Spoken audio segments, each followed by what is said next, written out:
So I will share my screen. We are moving into a more complex technology, which means that there's a learning curve, but there's also lots of benefits to that. So please be patient while I share my screen. It might feel a bit overwhelming if you're not comfortable, as comfortable with technology, and try your best and know that if you do need more support, I'll form a breakout room. So those who need that little bit of extra support can have that one-on-one support with me after this initial tutorial while others are beginning to work on the board. So I'm just gonna share my screen and also share a link in the chat to the Miro board. And you can follow along on the board, or you can wait and follow me and jump onto the board afterwards. So there's the link.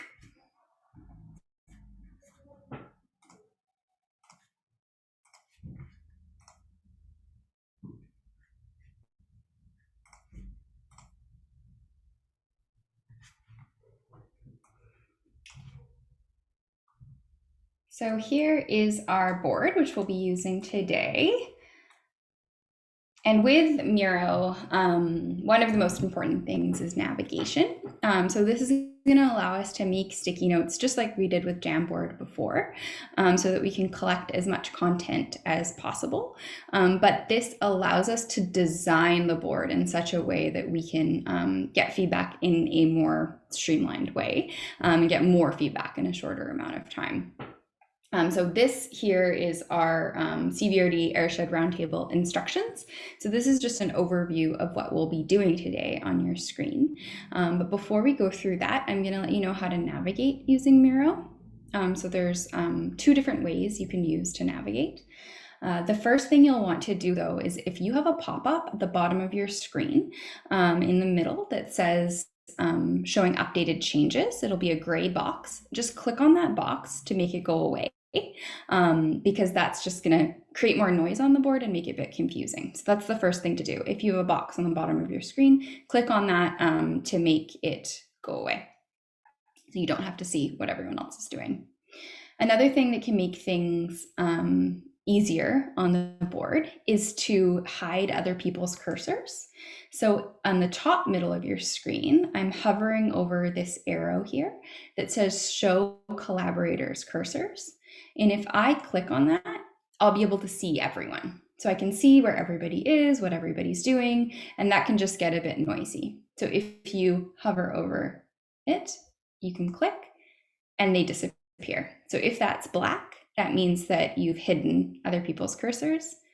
And if it's blue, it means that other people's cursors are active. So I'm going to leave that black for now. So I can't see what you guys are doing or where you are. Okay, now we get to navigation. So how I like to navigate using Miro is using this map at the bottom of my screen. It might be hidden for you. So what you'll have at the bottom right hand of your screen is the percent zoomed. So if you can see what I can see, then you're at 33% zoomed. You can hover over that and a toolbar comes up and you can click on this pin map, and that allows you to see the whole board and actually navigate around the board using this little pop-up. So I leave this up while I'm using my Miro board, and that's actually how I navigate it.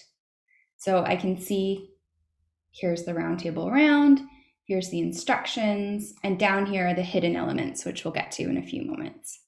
You can also zoom in and zoom out using this, using the zoom out minus and the zoom in plus.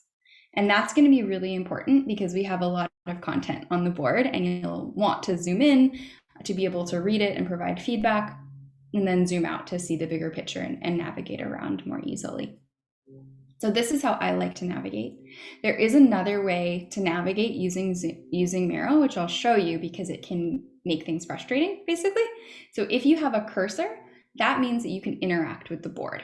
So if your cursor is showing this arrow, you can click on things, you can write on things. You can't at this moment because I've locked everything, but once I unlock the board and show sticky notes, which I'll do in a second, you'll be able to write on those sticky notes. But if you go over to the left hand, this bar over here and you click on that cursor, so the select tool, and you now have a hand, that means all you can do is navigate. You can't interact with the board. And that's where people can get really frustrated and hung up because they were able to and now they can't. And it just makes things a bit tough. So now I can navigate around quite easily, but I can't actually write or move any sticky notes. So I like to leave this as the arrow so I can interact with the board and navigate using this pinned map.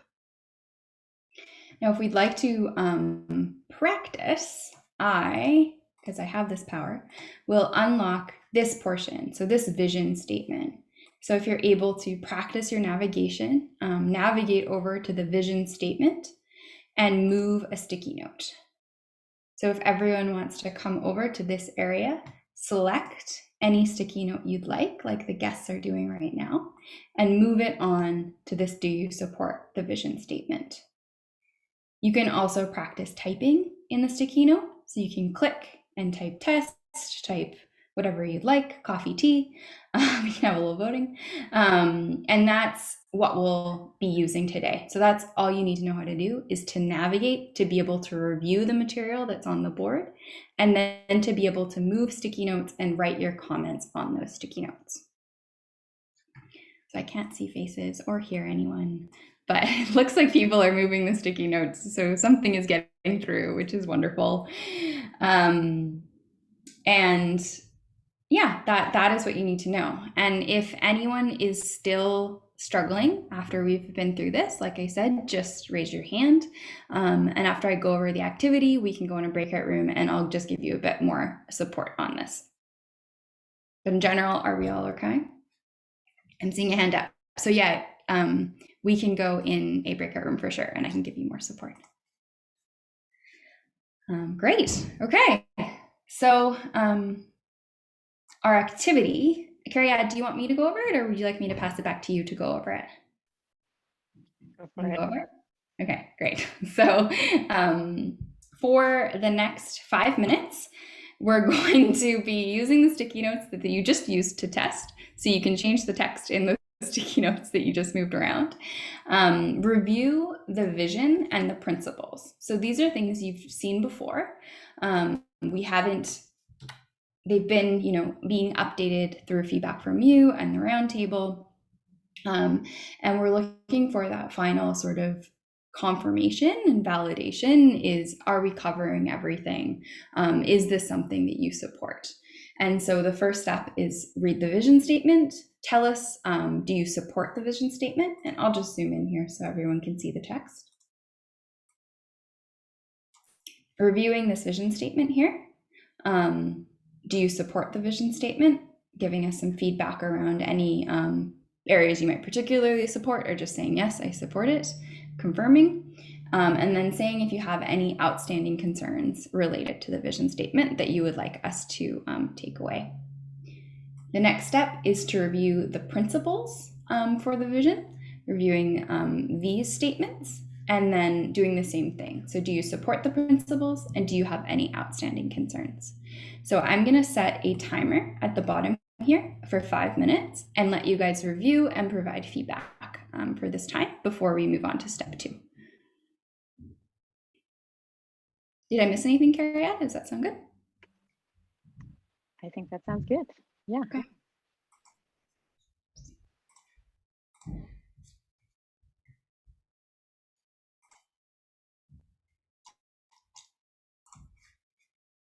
And I've heard from Larry that he needs support. Is everyone else okay? If anyone else would like to join the breakout room, can you raise your hand, unmute yourself, or write in the chat right now? Okay, great.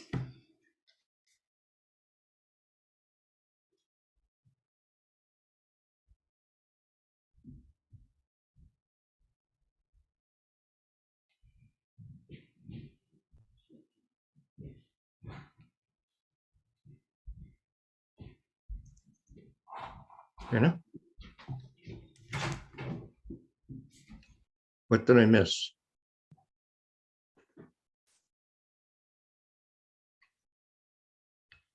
I must have missed how to get onto that link. Larry, that's okay. We'll go in a breakout room and I'll show you everything. I'm just setting it up right now. Okay. It's in the chat, Larry.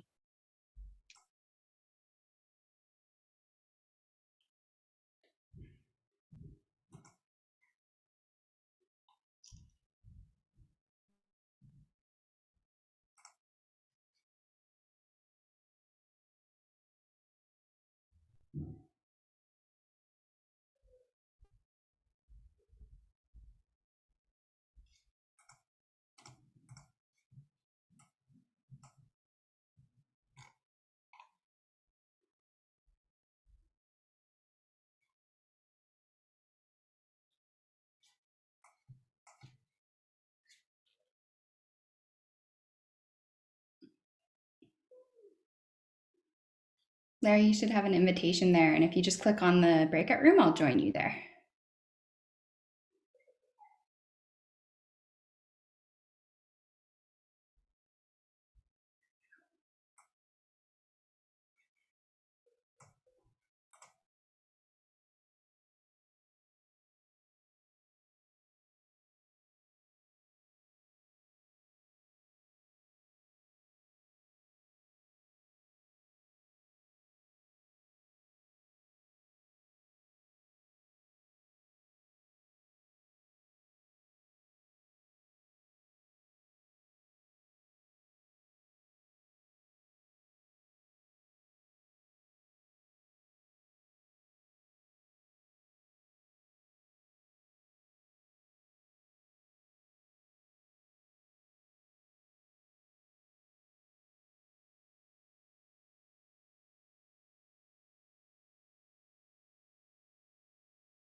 Did somebody delete something?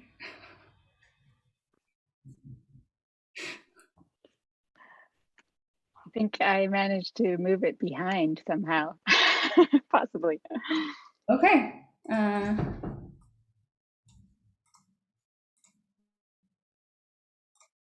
There you go.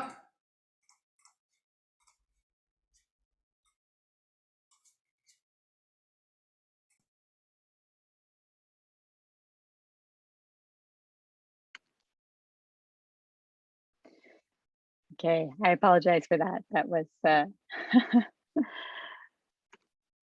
my mistake. So I hope everyone has had a chance to have a look at the vision and principles. And as Dana mentioned, they shouldn't be too different from what we've reviewed in the past. There might have been some small updates since the last time that we reviewed it as a group with the roundtable.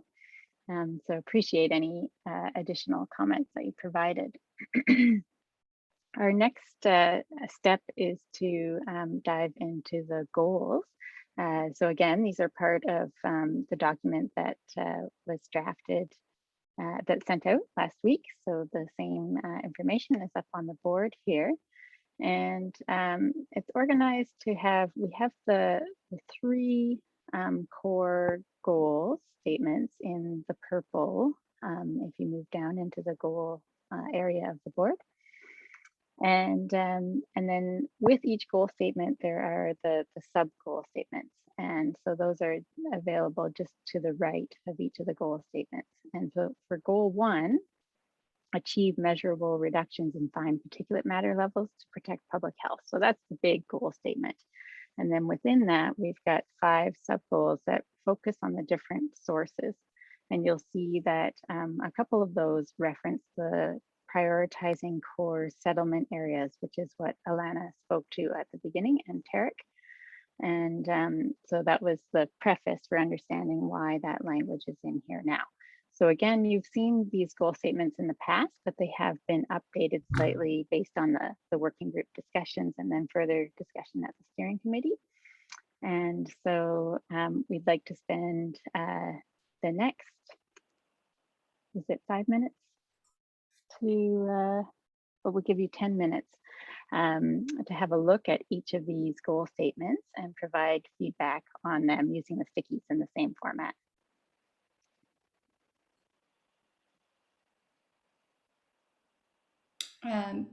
Megan, you have your hand raised? I'm just in and apologize if I've missed this somewhere in reviewing the agenda. The exercises that we're going through right now, are we going to be working through the feedback that we're providing collaboratively, or are we going to continue to work in silos for this afternoon?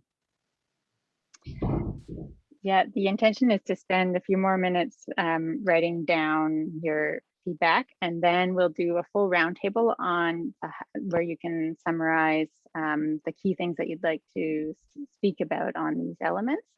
So you won't be able to speak to everything necessarily that you've written to, but giving the 90 seconds, which is the format we used last time, to speak about your key things that you'd like to cover from what you've just written down. And then And are we doing that as small groups, or are we going to do that as all 19 of us? the whole group together.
How much time do we have for this exercise? Because like,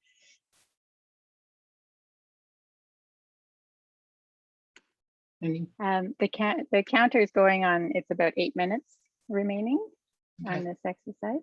I'm typing like mad. And this is commenting not just on the big goal statements, but even the text that's underneath the goal statements. The sub goals. Yeah, but also you have the goal and then you have the subtext. Yeah, so in goal 1A and goal Yeah, but 1B, goal one there has one has two like paragraphs of text right after it. So are you asking for feedback on that? oh, you can provide feedback on that as well. But primarily we were looking for the feedback on the goal statements through this And exercise. then there's no room to add more. So like under goal 2, I have 2 more to suggest. Okay, yeah, we can put them as sticky, additional sticky notes in goal 2. Okay. Okay.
Oh, wait. Oops.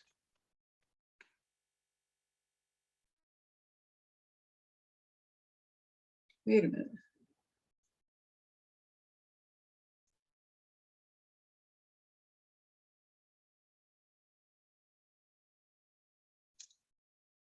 I just noticed that you have goal 2 and goal 3 say exactly the same thing. I think so. Goal 3 should be the one about education. Yes, you're right. Sorry, we'll get that fixed.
Okay.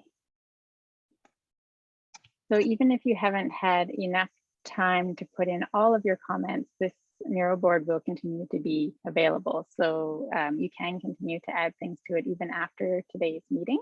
But we would like to have time to hear from everybody and have an opportunity to speak to your main points. And so we will use using the same format as we did previously.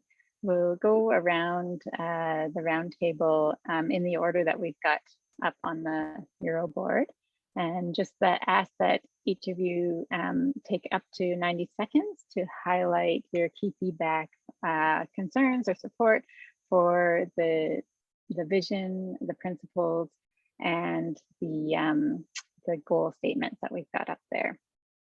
And so I will start over on the top, I guess. We'll start with Kevin, who's the first name at the top of the roundtable. Sure, catch me. Hi, you can hear me? Yes. Okay, my apologies. I'm a little hoarse here, so I'll speak up. On draft principle 1, I felt that the words that air pollution just affects some people is a bit limiting. Perhaps we should be broader and acknowledge that it can affect all of us, and then some people more significantly or something to that effect. That seemed much more inclusive than perhaps indicating it's only a subset of people. There's one comment I put down. Under draft goal 1A, it was just about reducing emissions, and I figured if we're going to have a wood stove program, I just say reduce or eliminate, because if you replace the stove, it's gone. And that would seem to be more in alignment with some of the other work here.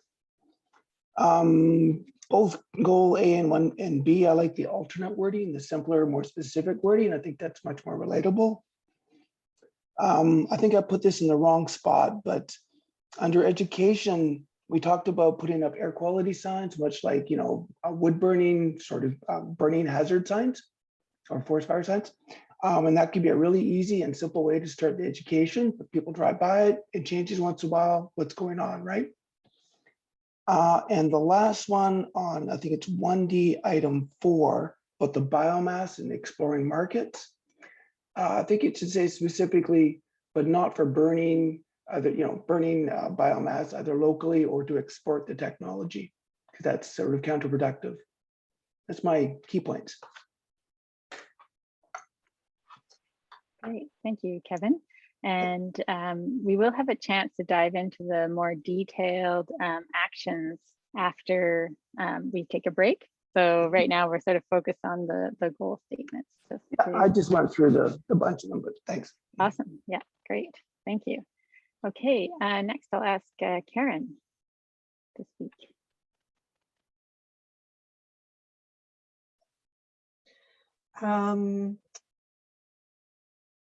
I spent most of this time orienting to Miro because I wasn't on it to begin with.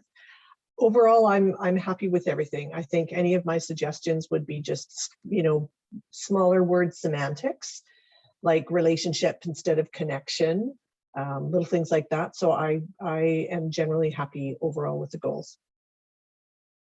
Thanks. Thank you, Karen. Jamie. I didn't get much put down because I've got a new computer trying to get figured out here. So I had a double whammy, but I do like how things are going. And I do agree working together is a key. I often get labeled as the wood guy, but we do recommend different people. We did 2 switch outs this week where we basically told people they shouldn't be burning wood, period, just because of their track record history, learning that, you know, we're getting either getting better or getting worse, and people can't just stay complacent and not want to change. We have to change. It's not going to get better if we don't all work together and whatnot. So I do like the wording where it's going. The key factor is all of us working together and stop the infighting. It's got to be a more unified front. If we really want change, then we've got to work together.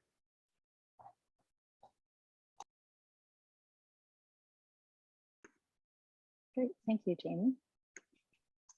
Helen. Thank you. I'll forfeit my time. Miro is something I've worked with in the past and find it extremely frustrating to work with. So I'll provide my comments in writing. Thank you. Helen, I'd love to invite you. The content is on the Word document that we sent out. And so we have a few people who are following along that way and then providing comments. So you can still participate with the feedback after reviewing the Word document. So it's the same content, just a different format. Thanks. Yeah. Okay, Helen, and we can circle back to you at the end of the circle just to see if you have anything else you'd like to add. Ella. Okay, hi. I didn't add a whole lot to the board, but for goal 1, I'm happy with pretty much a lot of the wording. I do for for goal 1A and 1B to go for a little more specific, including the wood stoves and pellet stoves in the description there. For 1C, I put down for eliminating the burning of yard waste, that in order to do this, we need to be able to provide people with alternatives to that. So, wood chipping, things like composting, making that more accessible. I think the rest of the goals for 1, I was happy with. Good. And then for goal 2 as well, the only other thing I really added was just, that education is key. For goal 2B, for educating people on the knowledge of the local pollution sources and things like that. And then I didn't add this goal sticky note, but I do like it for goal 3B, that citizen science can play a big role in that. So yeah, that's all. Okay, thank you, Ella. Great. And yeah, like I said, if you want to keep adding any afterwards that you didn't get a chance to, you're welcome to. Megan, I'll pass to you. Yeah, I've also used Miro, and I'm also struggling with this part. Even at 100% zoom in, I can't read the text on the people who've written tons of content. So I'm just not finding this very collaborative because I'm not able to integrate what I'm reading. So it's just really, singular voices. So I just wanted to express that because I'm finding it a bit frustrating as well.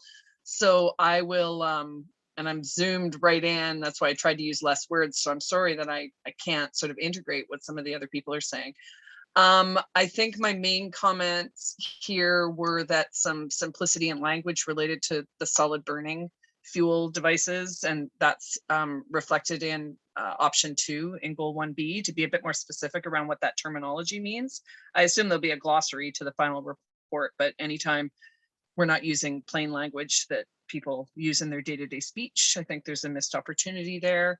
I am wondering where reference to recreational burning fits in there when we're talking at the residential or yard waste scale, because there's a disconnect between like the burning of waste and the perception that somebody's having a recreational fire. So there's no reference, or at least I'm not seeing it, to recreational burning, which is also a problem when not done right. I think that goal 2 is very generic, and I'm not understanding why that wouldn't be embedded in the vision. To effectively coordinate our efforts, to do this exercise at all without the notion of effectively coordinating our efforts just feels like that should be taken up a level, as opposed to it being a goal statement. Feels pretty empty as a goal statement, much does 2A. Feel it should be embedded in the overall vision, and not sure why it sits here as a sub goal. Kind of, from my perspective, fairly empty content. And then goal 2B is great, but that should belong under 3. Because that's about education and community awareness. So you could just move goal 2B under 3. 3 looks pretty good. I'm trying to find my other stuff. I guess that was my little timeout. But I'm gonna just finish. Goal 3B was, we're talking about engage the community with information and resources. And I just want to reiterate that opportunity for active engagement framework somehow there, because that engaging the community with giving info as opposed to engaging the community as agents or participants in change. So it's a passive thing to the community instead of an invitation. Thanks for all your comments, Megan, and also your feedback. With the sticky notes, it automatically makes the text really small. So I went in and I made those larger, and I can continue to do that, and made some of the other ones smaller. So it's just a bit, but right now you should be able to read all the text on the board. So thanks for letting us know that. Yeah, and I think that's just part of framing how we participate too, because if less text would be more appropriate, I think, for this exercise. So maybe someone, it's how we participate as well. Thank you. Thanks. Thanks, Megan. Next is Janelle. Okay, got to use the migrate to migrate up. And I'm one of the wordy ones because again, I wasn't clear. Is this the one shot? And we have to like explain our thoughts because people might not understand it if it's just brief. So that's one reason I've been wordy, but I've been trying to make them larger so people can understand what I'm getting at. Draft vision. It's a pretty boring vision. It sounds like it was written by a committee. I mean, I'm not sure what support the health of really means. And I went and looked before. Metro Vancouver has one, is carbon neutral, where residents experience healthy, clean and clear air. Or Central Okanagan talks about clean and healthy air for current and future generations, which I like because it talks about now, not just people in the future. So I think the vision statement needs to be worked more. And I think both Megan and Jamie highlighted the working together. So even, working together to ensure healthy, clean air for all residents might be a bit more inspiring than supports the health of. So that's my thought. Principles, generally good. The accessible one, got to migrate over here. It says something about work to identify, and it's like, no, just work to improve. Like we're doing more than just identify different ways to make it accessible. And I think there are two really important principles missing from here in any strategy. I mean, I think we need a principle of transparency and accountability, and I provided some suggestions of the text. Monitoring and evaluation and learning is another critical principle of any strategy. You have to show that you're going to keep doing that stuff. The goals, generally I go for the clearer area. I'm just concerned about the settlement nodes and who might be excluded in that. Goal 2, I fully agree with what Megan said. I hadn't looked at it quite that way, but the effectively coordinate our efforts is part of all of it. So it's kind of is a broad goal. But I think related to those two principles I mentioned, we have to have clear goals about this is going to be monitored and evaluated annually and reviewed and updated as well every 5 years. And that we need to keep the public informed. Again, that transparency, there's nothing in there. It's all about sort of the partners all talking to each other. There's nothing in the long term there is about education, but there isn't about how the strategy rolls out, where we're at, how much we've achieved. So we need goals Janelle, Could I ask you to just give a final statement and we'll move on? Yeah, well, and those are the main ones. The education one is good, but I think it kind of, when we get into the action plan, you can see how it kind of overlaps way too much the other ones, but I think that's the bulk of it. So I really think transparency and accountability and monitoring and learning are critical to add into this strategy, as well as timelines. Are we going to talk about timelines? Like there's no timelines anywhere. Like there's no within a year, there's no within 5 years. Is that going to come up in the actions? Thank you. Yeah, let's talk about that when we get to the actions. Okay. And I will move to Nancy. So thanks, Janelle, for all the input. Yeah, so I didn't have a lot of time with the fourth wave upon us to dive too deep into this, but I did go over it. And the one thing is, I think I'm just kind of echoing some other people's comments already, is the simplified language and common phraseology that people use. Because if this is a public document, we want to make sure that people understand and know what it is that we're talking about. There's no misunderstanding with that. With a lot of this as well, we're looking at the education piece.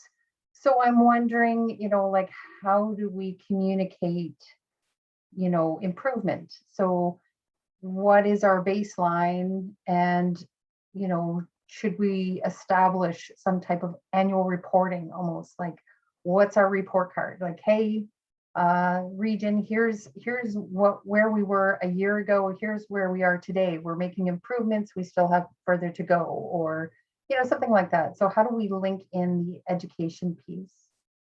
So that, I think, were the biggest points that I picked out.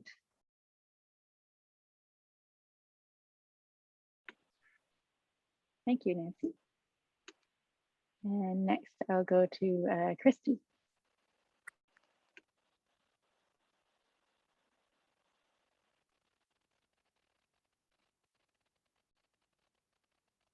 So I'm not sure that Christy is on here.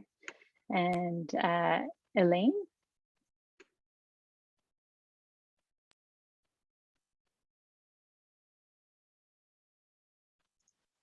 I'm really sensing a lack of buy-in today.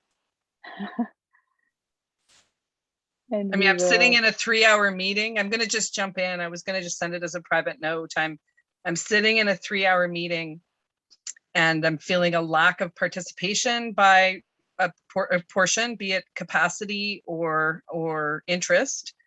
And so I'm at a place where I'm not feeling that my time is valued, and I'm struggling to stay participating today. Well, thank you for that feedback. I see Helen. I'm not sure what to do here. So yeah. Well, I would sorry, like to I was saying, and as do I. I'm really Okay. perplexed as to process, and yeah, I've got a lot on my plate and lots of work to be done, and yet not feeling this is advancing well. Okay, well, thanks for the feedback. I would like to give everyone a chance to speak, as we've already started on this roundtable. We can take the opportunity at the break to rejig how we go through the action feedback as the second part of the meeting. But I'd like to finish this round and give everyone a chance to speak to that vision, goals, and the principles as we've started. And I think the next person was Larry. Give Larry an opportunity to speak.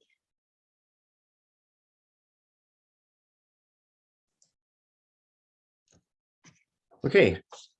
I didn't do this on Miro. I just made some notes. Everybody okay with that? Okay. Draft vision, I think it can be simplified a little bit, but it sounds good. Draft principles, the health protection is good. Minimizing contributions to climate change. The climate change is something that I don't think we need to have as part of our focus, because if everything else falls into place, that will automatically happen.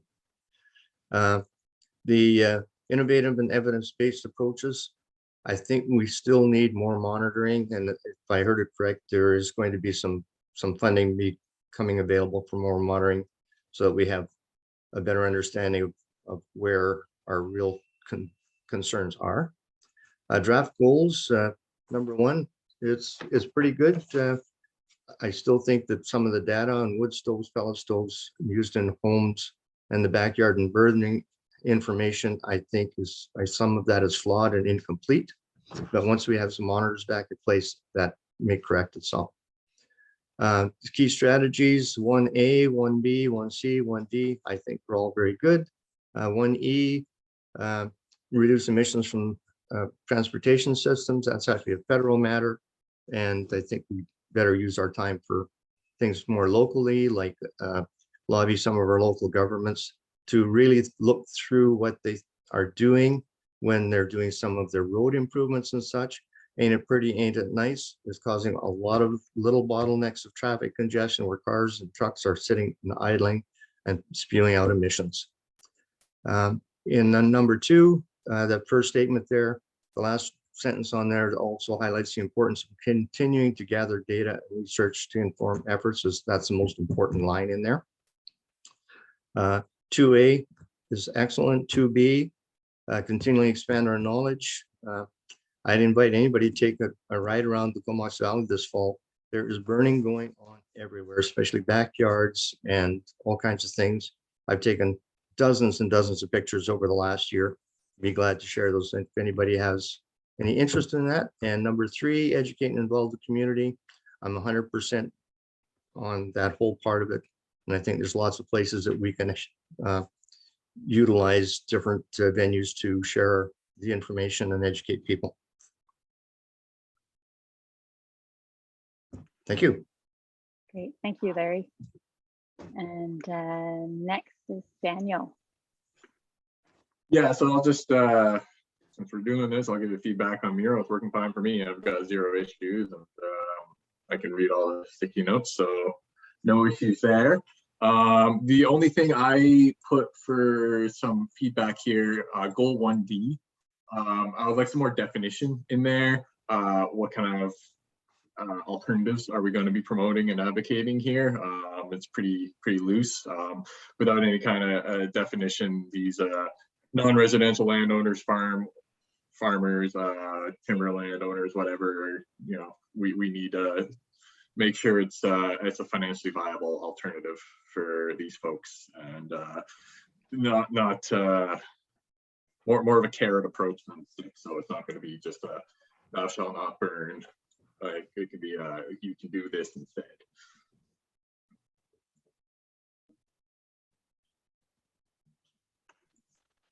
Great, thanks, Daniel.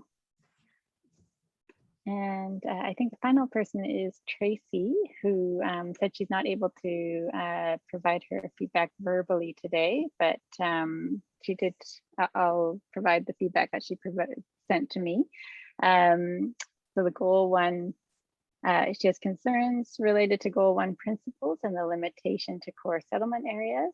There's a massive impact on rural property residents surrounded by large properties that produce a large amount of waste that they deal with on site. Open burning is a massive issue rurally. Wood stoves as well, I would think they are more common in rural areas. So there is the key feedback. And I just wanted to open it up if any of the steering committee members wanted to have any final statements about or responses about the vision, goals, or principal feedback that we've just heard, or anything to add before we take a break.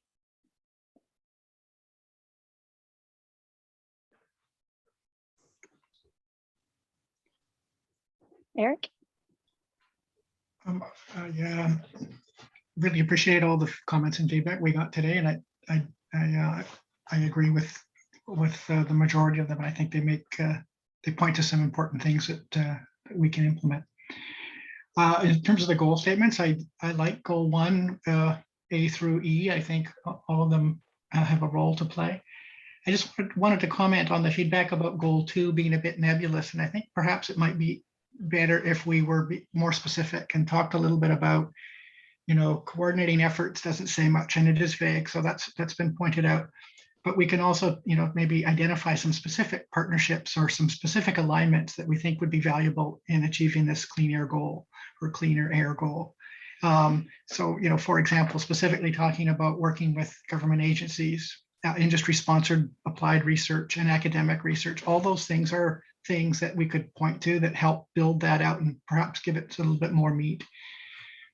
And there is some crossover between goals 2 and 3, and a few people have pointed that out. But again, when I look ahead at the action items, I do think that they start to become a little clearer and a little bit more separate.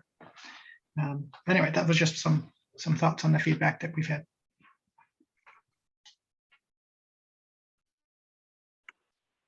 Thanks, Eric.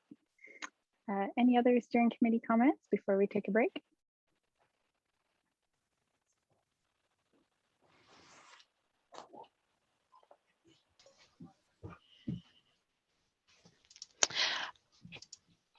Daphne.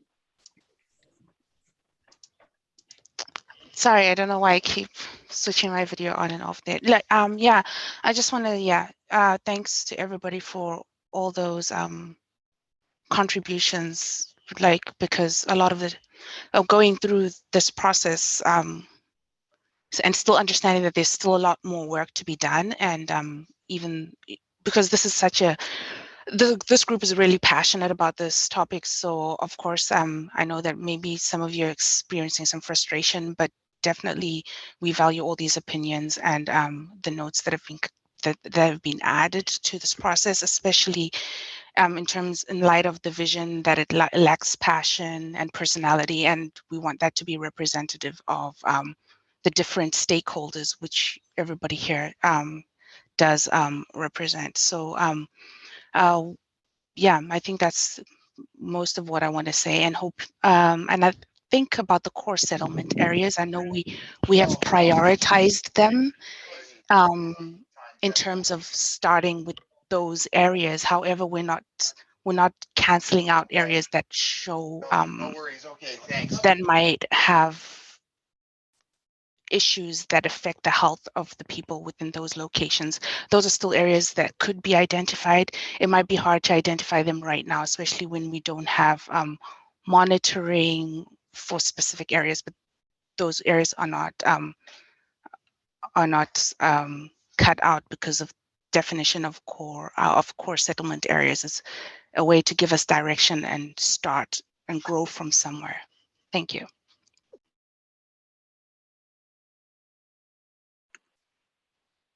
Thanks, Stephanie. Any other comments before we take a break?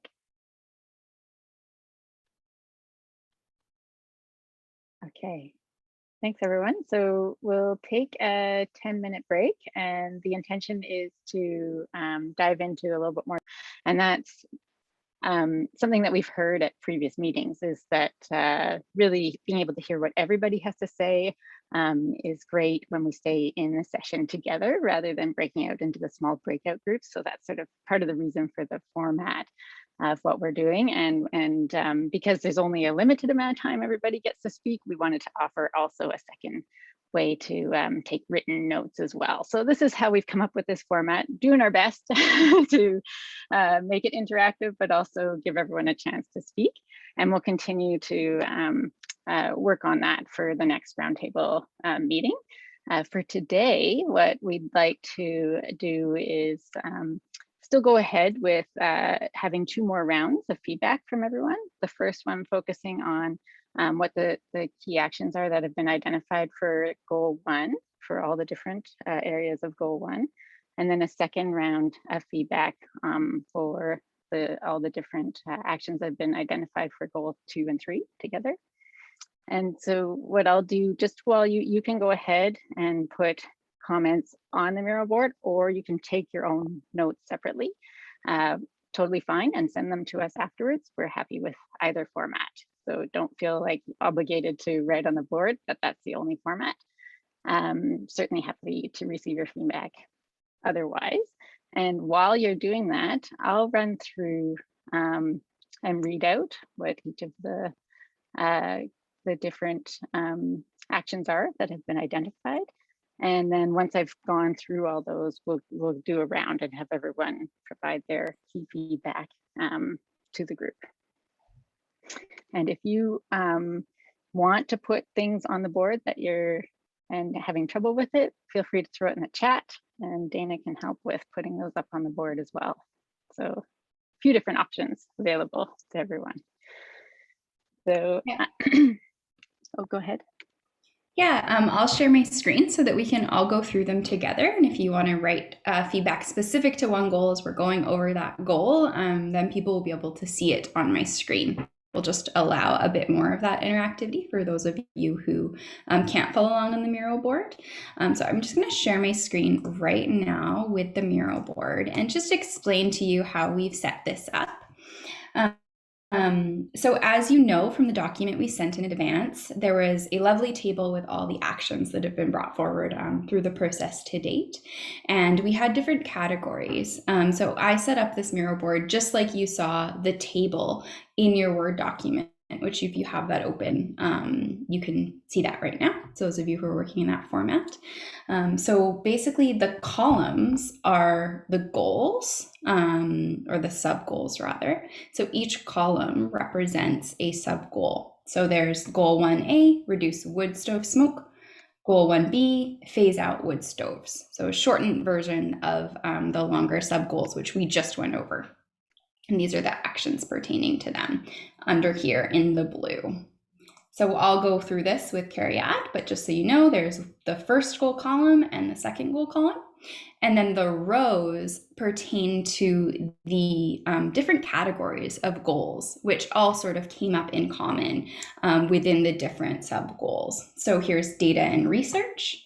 If I go down, there's education specific to that goal or sub goal. There's programs or incentives.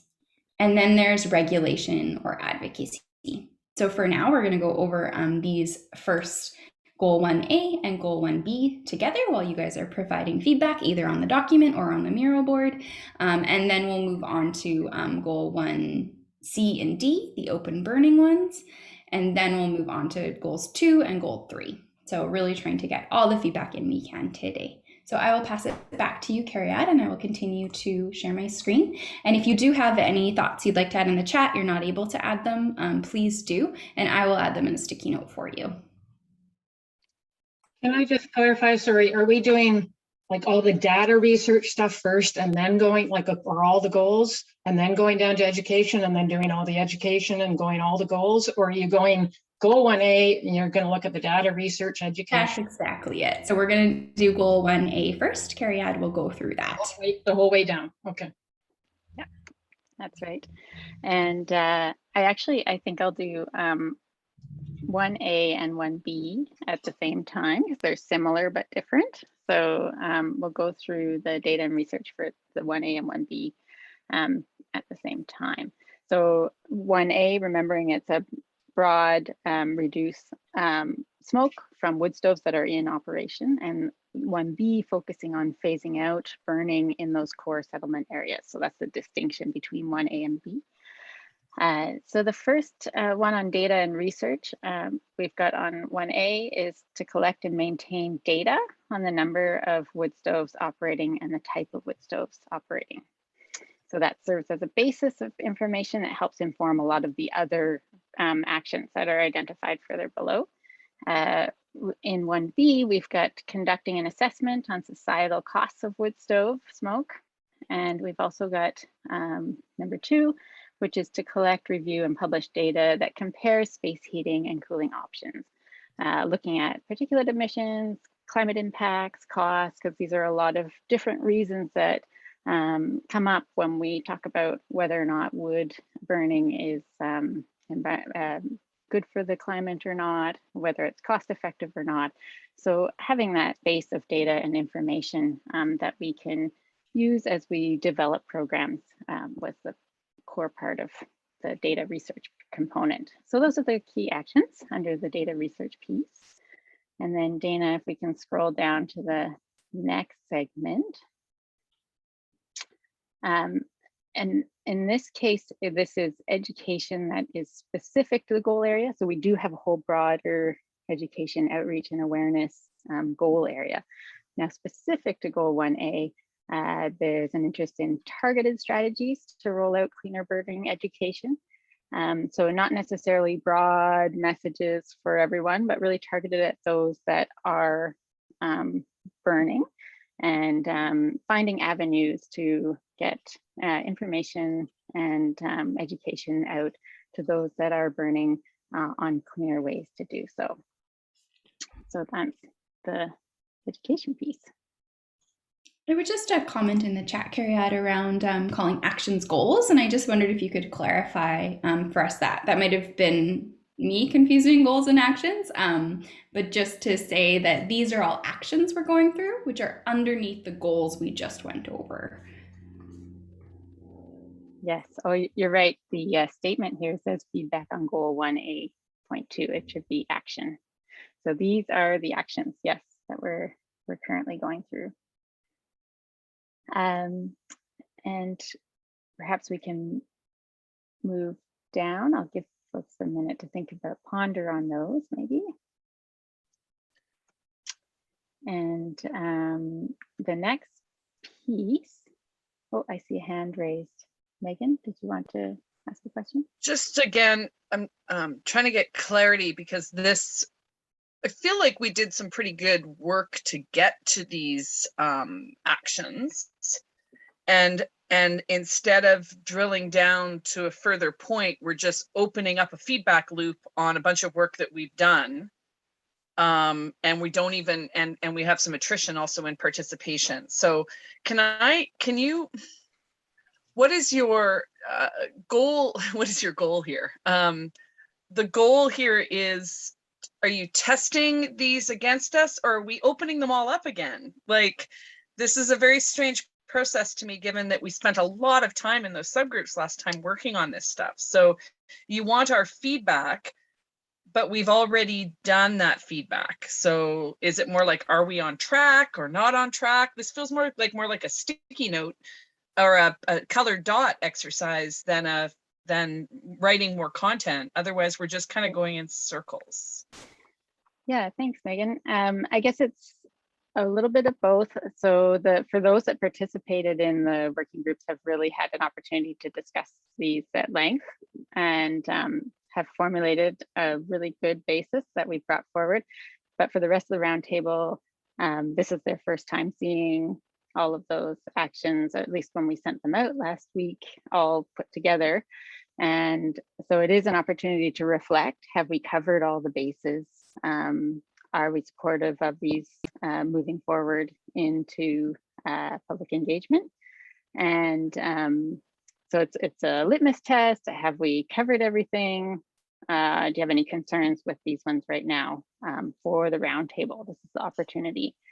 And as we move forward at the next meeting, we can really dive down into unpacking this. Who are the champions? What are the timelines? How do we move these forward? But we need to have this opportunity for everyone to provide feedback on what's been developed to date. And the goal 2 and 3 are new to the group as well, because those were developed primarily through the steering committee. So hopefully that answers the question. So I do want to finish just running through these, and then we'll have a chance to reflect on if there's any big gaps or any big concerns that come up from these. Thanks. Okay, so we were just going to reflect on I don't think we've gone through the programs yet. So on the program incentive piece, we had one action identified there is the current program in place, and the action is to expand, continue, and update financial support program to remove wood stoves. So that's already in place, and there are a number of ideas on how to expand that beyond just the specific incentives that are provided, and also to provide incentives for removing of wood stove, not just replacing, that type of thing. So there are a number of pieces that can fall under that. The fourth area, regulation advocacy. We've got on under goal 1A, the action here is to identify, evaluate, and update local bylaws. And there are a number of sub-points under that one that need to be looked at, which are potentially registering all existing wood stoves, looking at setting plume visibility limits coupled together with education on what that means, banning burning during episodes of poor air quality, and putting in place a complaint mechanism and appropriate enforcement. So this is a action that requires all of the local governments to work together to really evaluate these options, and then for each local government to determine a path forward. But there's a collective way that this can be assessed together, and that's what this action does.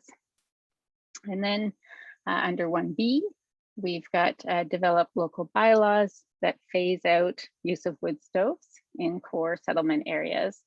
And what needs to be evaluated further is to understand the exact municipal authority under which that could be triggered and how the enforcement would happen, and to look at options for disincentive approaches as well.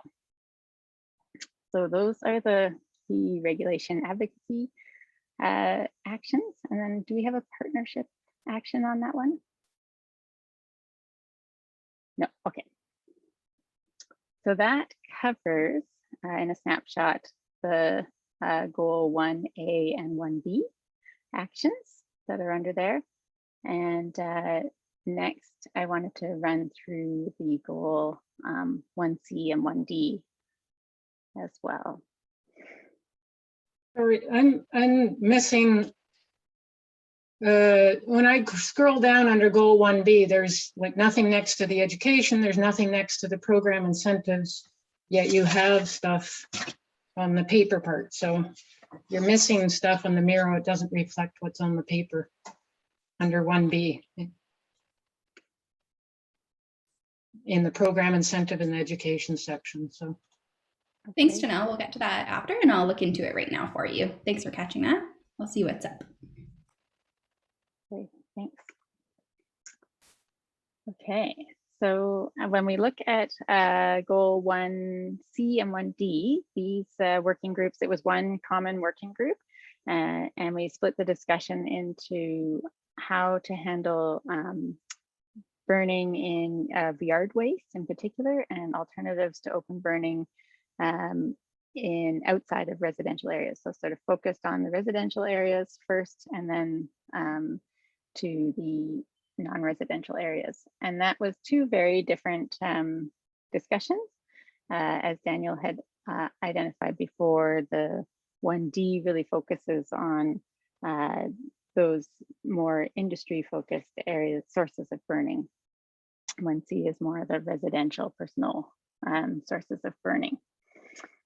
So looking at the data and research pieces, we had an action identified that there's a need to identify needs for debris disposal for all areas. So right now, there's already a collection program that's funded and is being used to collect yard waste that then goes to composting. And the intention here is to look at what are the needs for broadening that collection program to the region. And that applies both on the residential side and also on the non-residential side to really understand what are the sources of wood and yard material and biomass that are currently being burned, and to identify what that material could be and whether it could be diverted to compost facilities. So that's the first action in both 1C and 1D. And the second action in 1D was to research fuel abatement opportunities in non-harvested lands. So that's those lands other than those that already have a fuel management plans in place, to really look at what are the other opportunities for fuel abatement in those areas. So those are the data research pieces on 1C and 1D. And we can move down to the education pieces. So on the education, we've got providing outreach on composting, chipping, and other alternatives to burning under the residential side. And on the non-residential side, it's really building an understanding of the holistic nature of the issue and the complexities. So really understanding what are the industry best practices that are out there, and how does it interact with the economics of what are the opportunities to use the biomass in another way, what are the economics of that, and how can we support that? So there's an education piece to help the public really, or help everyone understand that issue a little further. If we go down to the next full area, or the next segment, it's programs and incentives. So as I mentioned, there's the current chipping program to include, and the idea is to expand that current chipping program, which currently is really focused on, it's funded by and focused on fire smart and reducing chance of risk of wildfires. And so this action is to expand that chipping program and really include a smoke control mandate, which would involve probably moving it out of being led from the fire department to another entity to lead that. shipping program. And then we've got the regulation and advocacy piece. And this is building on the bylaw review that Daphne was already speaking to earlier today to identify what all the local bylaws currently are and identify opportunities to update and align those across the region where possible, because they're quite a different set currently. And so looking for alignment and opportunities to implement best practices there. And then on 1D, this one is more of an advocacy side, and that's assessing the biomass market development opportunity. Can I just interrupt here? I mean, I sent out a note, but you're spending 10, 15 minutes over what's in front of us. Well, we haven't got to the coordination, awareness, engagement. Like we're just spending all this time listening to you, less time to dialogue with each other, less time to provide feedback, and yet the document's in front of everybody. So I'm just, again, I just feel like we're coming together to talk together. We've lost Megan, she's now left. You know, so this is very frustrating. Okay, I'm sorry that the process isn't working this time. I just wanted to give everyone an opportunity to read through each of those, start to write down your notes. You sent it out beforehand. Like yeah. Okay, thanks, Janelle. I heard your comment. Thank you. And we are just about to go through the whole group and get feedback on all of those actions. So there are a number of actions, and we do want to make sure that everybody's had a chance to read through them and have time to put your notes up there. So this is certainly, you can be putting your notes up there while I'm running through them at the same time. And so I think, did I get through most of the actions there? On yeah, that it one? was just at the tail end of the last one, so we did get a chance to go through them. Great, thanks. So we would still like to take the opportunity for everyone to go around and hear everyone's feedback on those actions. So have we missed any big ticket items? Are there any big concerns on those actions that are identified so far? And so I think we'll perhaps use the same order that we did last time, just so that we are familiar with where we're headed. And maybe just do the reverse, Carrie, to give a first person the chance to speak who spoke last. Sure. And I know Tracy wasn't able to be speaking before, so I think that's probably still the case. So I'll start with Daniel. Sure, yeah, I haven't had a chance to write all my thoughts down here yet, but when we're looking at the alternatives to open burning here, goal 1D, identify and assess the quantity of materials that can be diverted to compost facilities. We gotta also figure out how you're going to do that, because you know, I think I mentioned before, a lot of this material is up the side of a mountain and you're not going to be able to get a chipper or a grinder or anything up there. You're going to need to be a little more innovative on how to get that material out if you really want to get it out. What else is there? Yeah, I think that's really all I had to add so far. So if I have anything else, I will put it on board.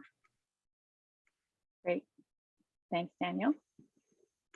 And Larry.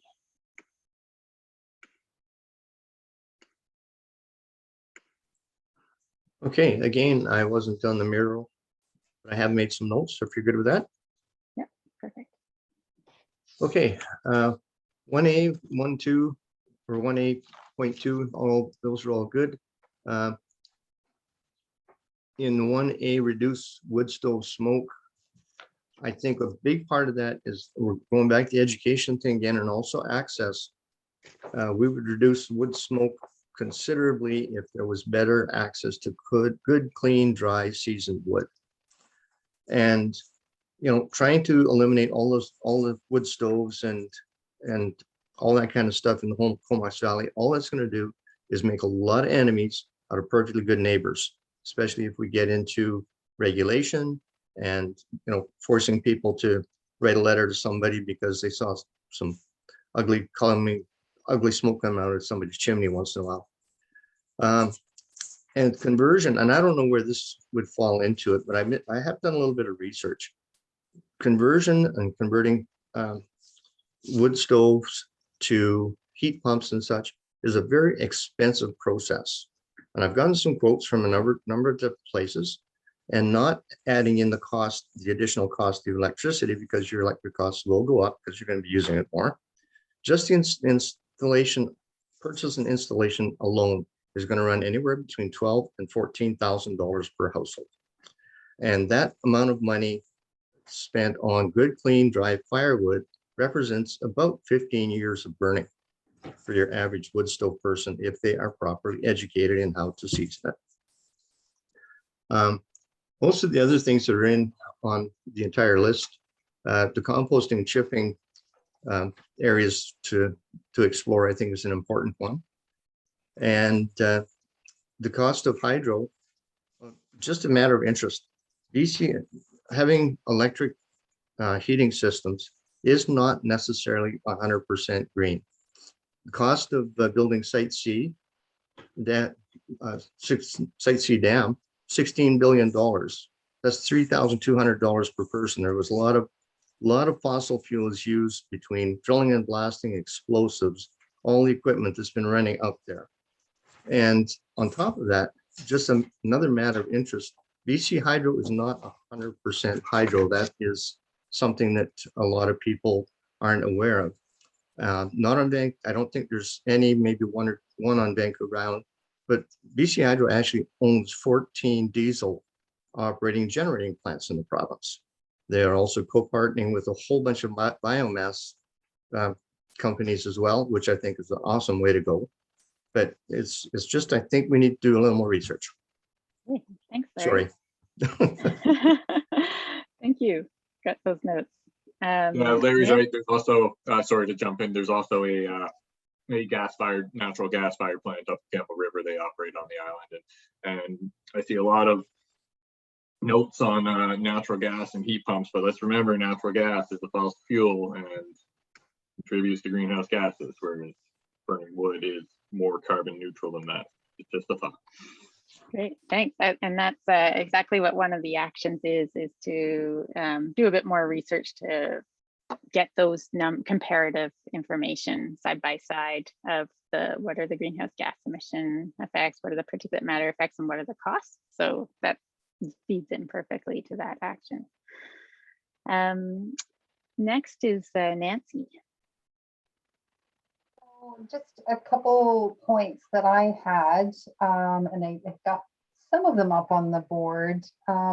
Speaking to the issue of the conversion and the cost, in our little subgroup, we talked about the option of low or no interest loans to facilitate, lower income housing households to be able to afford, to make the conversions if that's something that they want to do in the long term. So, and I think it was through a credit union perhaps. So, that's an option that can be explored. Around the bylaw and governance issues, a strategy that we use in land use is also a maintenance bylaw. So I'm wondering if that's an option to consider, is like a maintenance bylaw where, after we inventory how many people have wood burning devices, that they be mandated to, have that cleaned and have it serviced on, a set frequency on an annual basis, whatever is most efficient, so that, we know that they're functioning properly. Because, are we ever going to get to the point where we get rid of all of them? That's probably a long way down the road. So in the interim, how do we manage that? And again, kind of going back into the education where we were talking about, oh, that's my ding. Okay, just really quick, health data, again, where are we and what progress do we made? So how do we harness some of the health data that's there, and kind of look at where are we at, how do we make it better?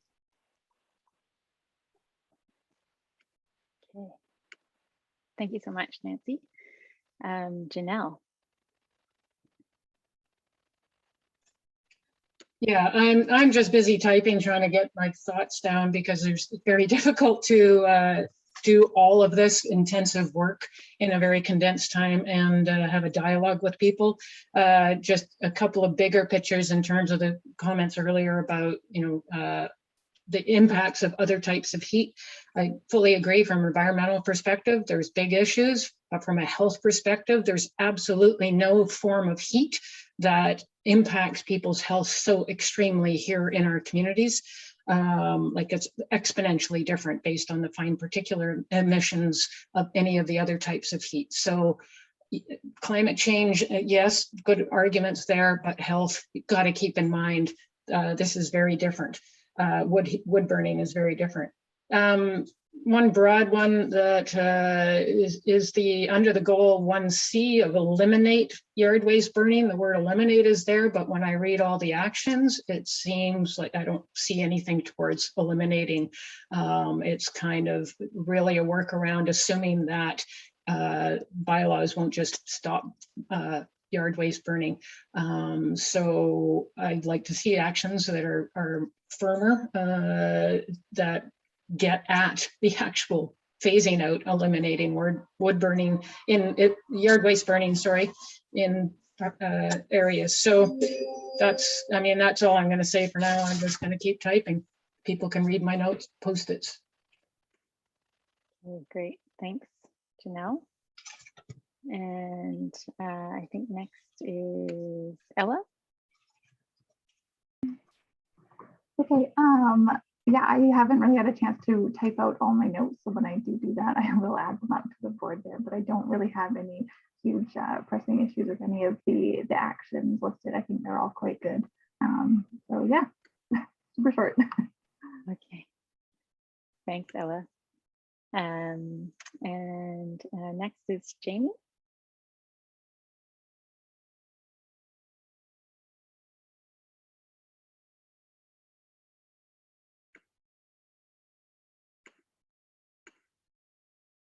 Do we have Jamie? Maybe not online right now. And Karen. Hi, I've pretty much typed out the notes. I did review the document in advance and thought, again, most of it was very good. I mean, I think it's good as it stands. I've made some comments around using a little bit more simplistic language, and also looking at whether or not the action is to assess or explore something, but wondering if we can take it a step further. So once we've explored something, then what do we do with that information? So that would be the only other thing to consider. But otherwise, I've put a number of sticky notes in, and thank you for the opportunity. And I'm sorry, my apologies, I have to go at 3. Can't do it all and be in 2 places at one time. So thank you for this opportunity. Okay. Thank you, Karen. Great. Did I catch everyone? Don't know if Jamie is on or not. I'll just open it up. Did any? You didn't get Kevin. me. Kevin, sorry. Oh, no worries. So I guess I've got some more general comments. It comes back to sort of the collection of data on the metrics comment, and then you need metrics to show progress. So I know under goal 1A, reduce wood stove smoke, but that implies you kind of know some levels or frequency of something so you can show some progress. So I guess it would be nice to see some thoughts on how are you going to measure that? Or is it a variety of, less complaints, potentially stoves that are decommissioned and switched over to alternate heating, some combination. So you can demonstrate progress to the folks, right? And the other one, sort of more general comment, the language of some of these, it's not bad, but I reflect on like the earlier one where we had alternatives where it was simple, plain language for folks. I think a few of these could be either a little more plain language or just a little in something in brackets. We're trying to achieve this or example this. Again, I find that clarity for people reading the document is really important. I'll leave it at that. Thank you. Okay, great. Thank you. Oh, I'm sorry. Jamie. Okay, so that's why Jamie wasn't able to participate. So I think we have been through everyone. Does any steering committee folks want to add anything to the discussion so far?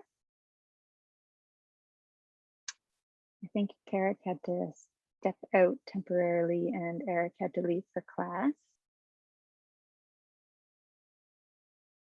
Oh, I'm back there. okay. Great. Sorry, yeah. No problem.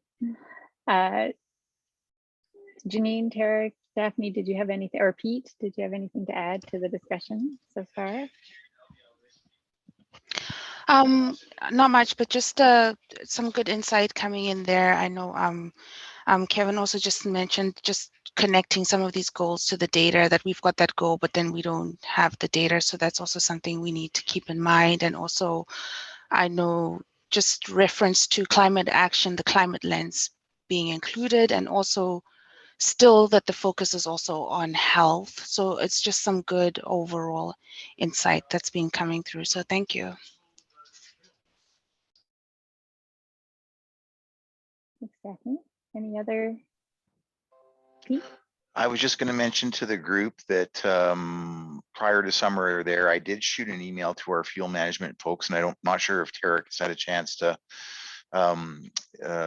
inform the group on this, but in terms of 1C3, expand current chipping program to include smoke control mandate, that is on the radar in BC wildfire, and I know Tarek as well has been talking about that at MOE. So it was good to let our folks know that this program was being very well received from not just a fire smart standpoint, but from a smoke management standpoint as well. So we'll see where that goes. There's nothing to update and no actions that have occurred yet, but it's on the radar, I guess. Thanks, Pete. Okay, so we did want to take a few minutes to check in on the actions that are under goals 2 and 3 as well before we wrap up for today. And so I think probably best if I run through them briefly, just while people have a chance to read through them again and assemble your thoughts. And then we'll do one more round to speak about goal 2 and 3 before we wrap up for today.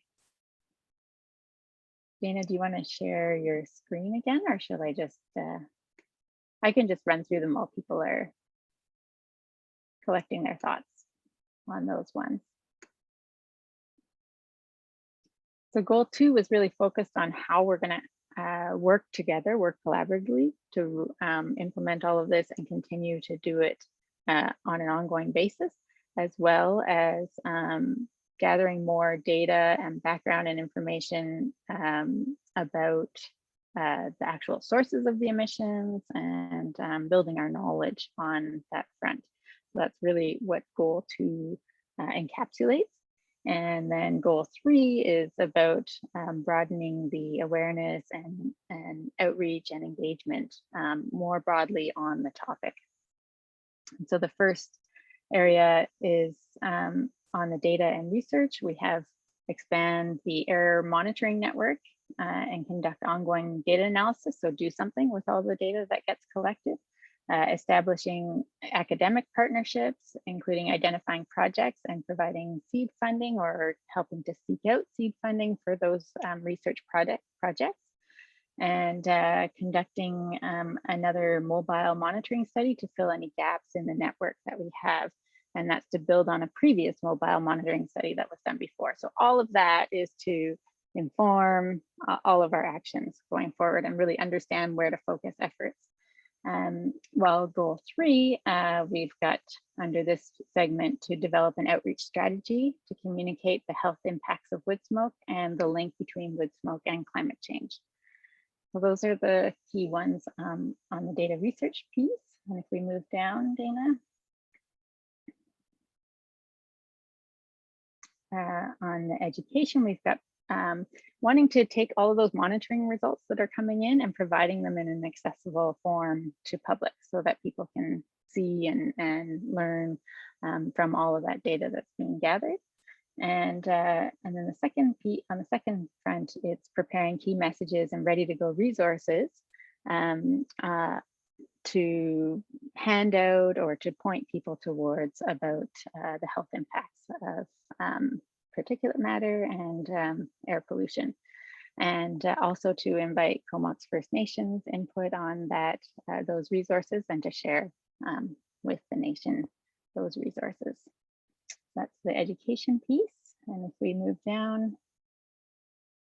on programs, the intention is to prepare and deliver an education program in accompaniment to any new programs that are put in place. So if a new or expanded chipping program or composting program is put in place, that there would be education about the health impacts and benefits, health benefits of that program to go together with it. So that's what this action is for. And then around the regulations and advocacy piece, to develop a toolkit to advocate for air quality funding and programs and coordinate advocacy efforts. And so that's really, it could be for all agencies that are involved in this, but in particular focused on local government staff and politicians, that they have a easily accessible toolkit where they can speak to other levels of government and other funding avenues using common set of talking points and understanding what the needs are of the community. And then in addition to that, reviewing local policies and bylaws for alignment with air quality goals. So that's sort of a broader review to make sure that there's no other policies or bylaws in place that may conflict with these air quality goals. And on the education awareness front, we've got prepare and deliver education to accompany any new regulations that would be going into place. So we talked about potentially developing new regulations in goal one under all of those A, B, C, and D. And so this would be to have education to accompany anything new that comes into place. That's a very quick summary. Oh, and we've got the partnerships. So partnerships are really key to this area. There's a few specific ones that have been identified, partnering to support an expanded monitoring network, maintaining a forum for local government bylaws and policies to ensure that they're as coordinated as possible, and participating in a broader South Coast air quality coordination group. And so that's on the coordination aspect. And on the education aspect, we've got coordinating with local partners to roll out education, sharing education resources with the Comox First Nation and inviting participation in events, and aligning and coordinating with the provincial Clean BC program, because there are a lot of mutually beneficial pieces between those programs and air quality benefits. That's a really quick summary of all the different actions that we've got under goals 2 and 3, and we'd like to hear from everyone one more time if you have reflections on those goals. Have we kind of covered the bases, or do you have any concerns with any of those? So people aren't too frantic, we will be leaving this Miro board on until the end of the week. So you do have time, or even until Monday. So you do have time to go back in and write your comments on action. So don't feel like you have to get them all in the next 20 minutes. Yeah, absolutely. Thanks. So I will start with Kevin, where I ended last time. Just some general comments, and again, it comes back. We don't seem to have a goal or action around developing metrics or measurements. You know, maybe it's implicit in develop the outreach strategy, but as part of that, it'd be great to communicate what you have achieved and when. And perhaps it's already implicit, but I just don't see it. That's all. The other one, I guess, is more of a holistic concern, is about resources. Does the CVRD need to add staff to run this thing? Because, you know, this does look like, and I'm happy about it. I mean, it looks like great work, resource intensive. So how do they sustain it? I'll leave it at that. Okay, great. Thanks, Kevin. And Karen. She had to step away at 3. Oh, okay, right. Yes, thank you very much. She did say that. And I think Ella. Does Ella have? Yeah. I don't have any specific comments at this time. I think they are actually pretty all comprehensive, all of those actions there. So I will add all my comments in as we go along. Okay, great. Thanks, Ella. Janelle. Well, I'm again adding my notes, and there's some issues. For example, why Comox First Nation is only this one little under one action instead of it should be an overarching principle of involving them and be part of the partnership. So that seems very odd. They're very sidelined throughout this to just come up in the education one. But my bigger question, and given that we're running out of time, I'm going to bring it up now. I'm not sure if people are aware, but the Horse Patio and Barbecue Association, which I understand it has been a member, don't know if they are yet, even though I asked a week ago, I haven't received a response. They are actively fundraising to fight a battle in the Comox Valley to save residential wood burning. And they talk specifically about the recommendations that are going to come out of this process.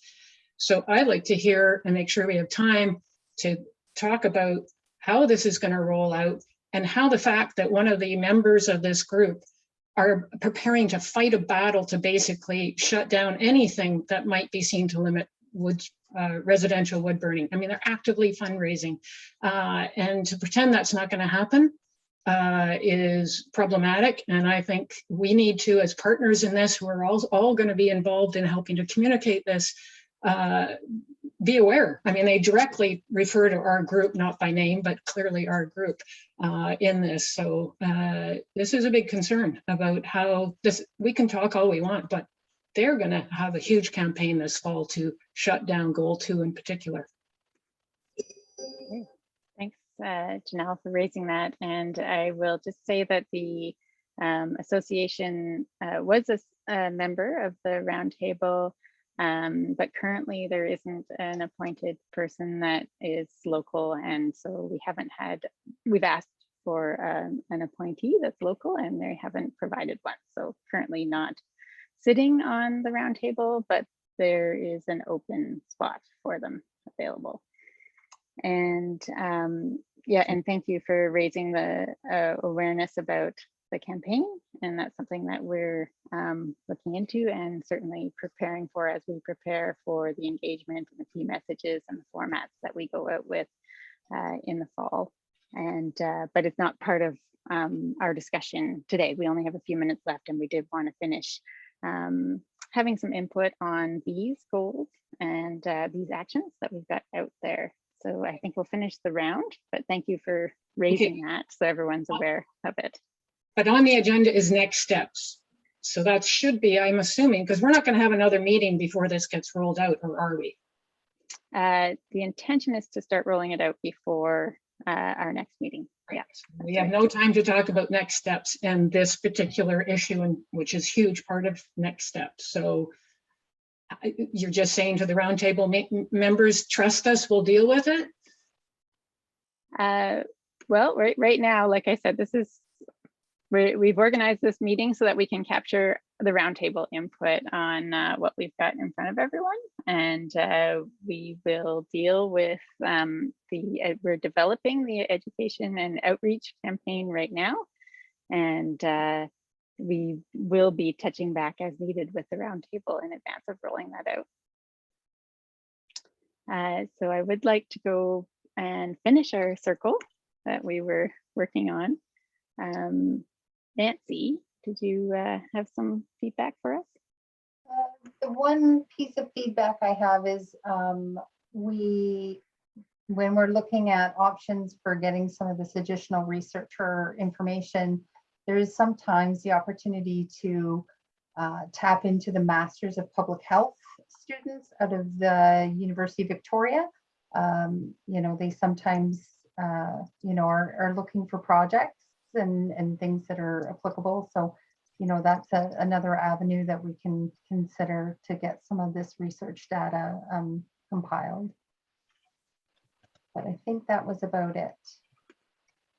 Okay. Thank you very much. And Larry.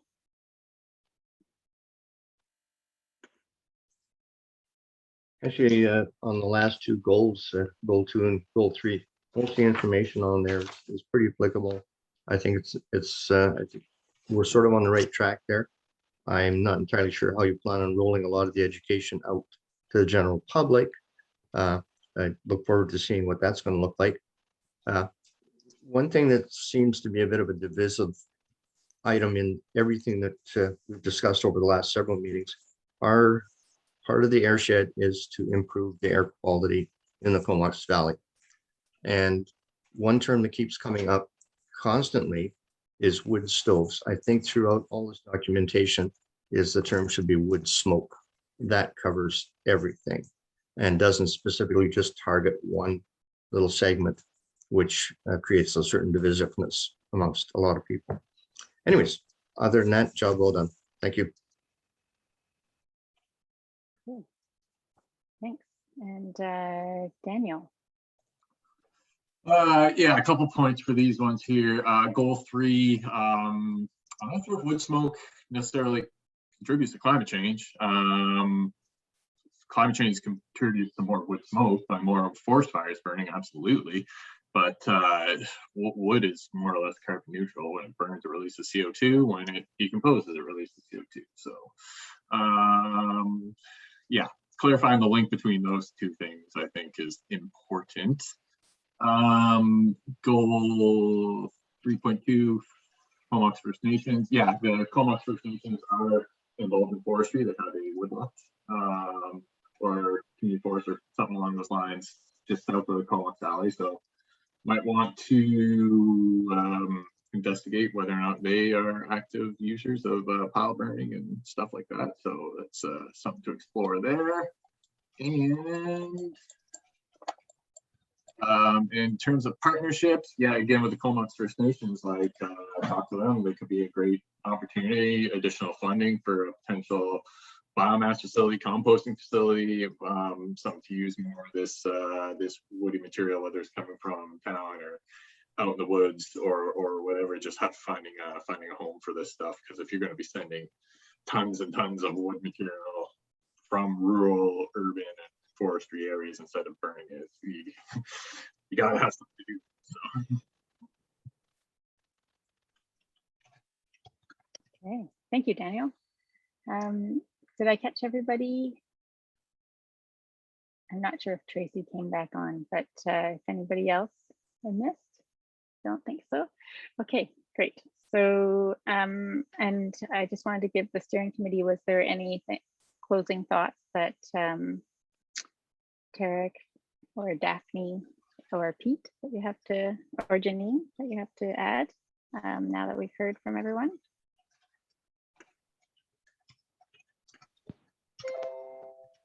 Thanks, Carrie-Ed. I was just going to note there was a couple of comments talking about the measurement and how are we measuring this.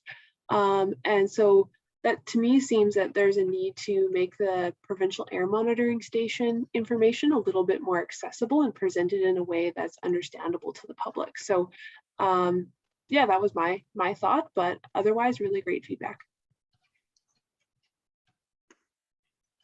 Thanks, Janine. And I guess I just wanted to note that I do believe the Comox have been invited to participate. So sometimes patience is important and persistence is important when trying to get an important stakeholder like that on board. So we should keep on trying, I guess, is what I was going to say there. But I do believe that local government originally, and you did as well, Carrie-Ed, they were invited. Mm-hmm. Yeah, thanks for noting that. And they are invited, and there's an open invitation. And but it is a good point to circle back and reignite that invitation. Just curious before we go on, do you know if they do pile burning activities, the First Nations, and their forestry activities? I'm not aware. If they are, they're probably just doing it through Category 3 and getting their registration number through the call-in center. I imagine. Yeah. Okay. Thanks. So we do have just the last couple minutes to talk about what the next steps are intended to be. And as I mentioned, we have been made aware of this campaign. So that is a part of preparing for the public engagement over the fall.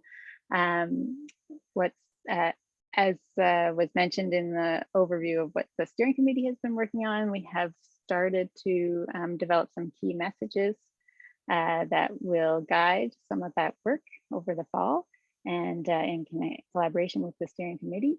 And so that's a key piece of what's being developed. We're also preparing to host a public event of some form, probably online given the COVID situation ongoing. And so a speaker event is the intention, and that would be the launch of a survey and CVRD Connect information about this process and the draft strategy elements that we've been discussing today. We will have another roundtable meeting on November 25th. So that's likely after this public engagement has been launched. And that's an opportunity to dive into a little bit more as we're more developing in a more fulsome way when these actions could happen, who could champion them, and some of those questions that have been raised today about how could these be monitored and what kind of metrics could we put in place to really gauge this strategy over time. So starting to develop those in more depth while still collecting public engagement input. And then over the winter, drafting that the airshed protection strategy based on all the input that we get and the further input from the roundtable, and looking towards finalizing the airshed strategy in the spring. And as I mentioned, we are also actively seeking funding to broaden the air monitoring network and hoping to move that initiative forward through the fall as well. As an immediate next step. So that's a brief summary of where we're headed. From the steering committee members, is there anything else that we have missed or that you'd like to highlight on next steps?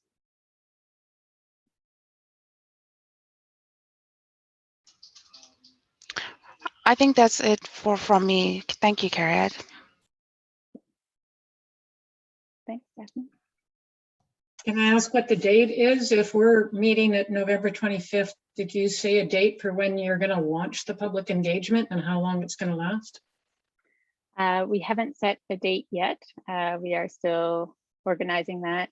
We were aiming for either the very end of October or the beginning of November. And we will advise the roundtable before that's launched of the timing. And certainly would be interested in feedback on any thoughts. We're trying to come up with the best engaging like speaking event or something of that nature. So if anybody has ideas, would love to hear them after the meeting to send us ideas for that. We have started to discuss that with the steering committee as well. So looking at sort of end of October, early November, and planning to leave it open for input through December. So for 2 months likely. So what's the purpose of us meeting on November 25th if all the public input has not been gathered and collated and stuff? It just doesn't seem to be practical. Yeah, the intention is that to continue developing some of those pieces that have been questioned about what how can we monitor this? What are all the metrics we can use? All of those pieces. Of course, they will need to be adapted and as necessary as the public input comes in. But I think there are a lot of elements that we can continue to move forward so that we don't pause completely while the engagement is happening. So that's the intention. And we will certainly revisit the format and decide how we want to do that roundtable meeting to be most effective, make the most effective use of everyone's time. And if necessary, we can move it. But I think at this point, it looks like it will be a useful meeting to have because there are a number of things to work through and we don't want to delay that too long. Okay, well, thanks everyone. I think that brings us right to just about 3:30. So really appreciate you all staying with us till the end. And as I said, we are going to work on our format because it didn't work for everyone today. We did the best we could to pull together a way that we can all interact and provide feedback at the same time. So we'll continue to evolve that format and welcome any suggestions if you want to send us anything afterwards. But thanks so much for sticking with us and appreciate all the impact or the input. And as we've said a number of times, that Miro board will stay open. So please do add anything else that you didn't have time to add today. And or if you're uncomfortable with that and want to send us written feedback by email, that's totally welcome as well. So thank you so much. And I'll send that Miro board link around to the group just after the meeting so everyone can access it. Okay, great. Okay, thanks everyone and enjoy the rest of your evening. And we'll see you again soon. Thanks everybody. Thank you. Bye. Bye. Bye. Well done. Thank you.